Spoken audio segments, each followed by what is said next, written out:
akkam nagaa keessanii egaa inboxiidhaanii gaaffii hedduu natti roobaa jiru keessaa tokko maalidha fala maaltu ta'uu danda'a warra dafnee ofirraatii fedha keenya ofirraa xumuruu fi maaltu fala ta'uu danda'a waan jettuun nu himii kan jedhu gaaffii hedduu na bira ga'eera jechuudha. Egaa wantoota fala ta'a jedhamanii yaadan daqiiqaa barbaadamuun gaditti namoota fedha isaanii irraa dhumu maaltu fala ta'uu danda'a faloota ta'an jedhamanii wantoota yaadaman isinitti hima jechuudha. Egaa hin fayyada jettanii namoota yaadaniif sheerii gochuu keessan dagatina. Akkuma beektan kun faarmaasii keessan Liban faarmaasiitti kan nuun argamnu Boolee Bulbulaa Maazoraa.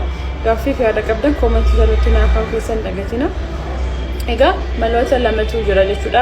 Inni tokko kan qorichaan tiriit goonu yookiin kan qorichaan yaalamu akkasumas immoo qoricha malee immoo mana keessatti ofii keessanii wantoota isin gochuu dandeessan ofii keessanii shaakaloota isin gochuu dandeessan. Inni tokkoffaan yeroo walqunnamtii saalaa raawwattanitti utuu walqunnamtii saalaa raawwattaa jirtanii gidduutti egaa qaama saalaa keessanii baastanii deebisanii duubatti deebitanii itti deebi'uun wanti shaakala akkasii of barsiisuun isin tursuu danda'a jedhamee yaadama.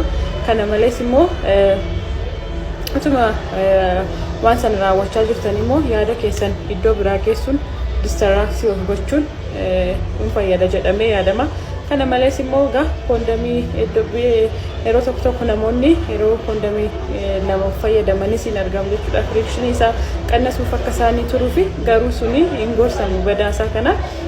Inni kan biraan immoo inni ta'uu danda'u keegaal kan jennu ispoortii fakkii kanarratti isin argisiisu kana hin gargaara jedhamee yaadama. Keessumaa inni kun baay'ee gargaara jedhamee yaadama.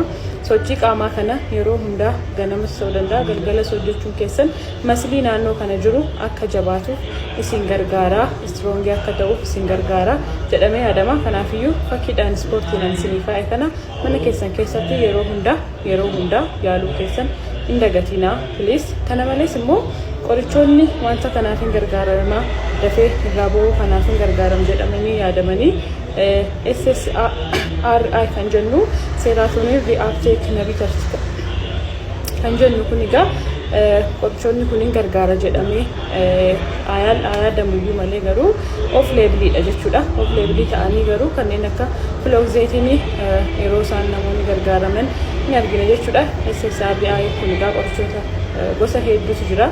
Keessaa filooxeetinii akka fakkeenyaatti isinii kaasee egaa namoota fayyada jettanii yaadaniif sheerii gochuu keessan hin dagatina. Qorichoota kana yaaluun keessan dura immoo hakiima wajjin mari'achuu keessan hin dagatina. Yeroo hundaa akkuma isin jedhu jechuudha. Kana malees ispoortii kana garuu mana keessan keessatti ofii keessaniyyuu yeroo hundumaa hojjechuudhaan rakkoo kanaaf furmaata argachuu dandeessu. Galatooma kun faarmaasii keessan Liban faarmaasiiti. Thank you.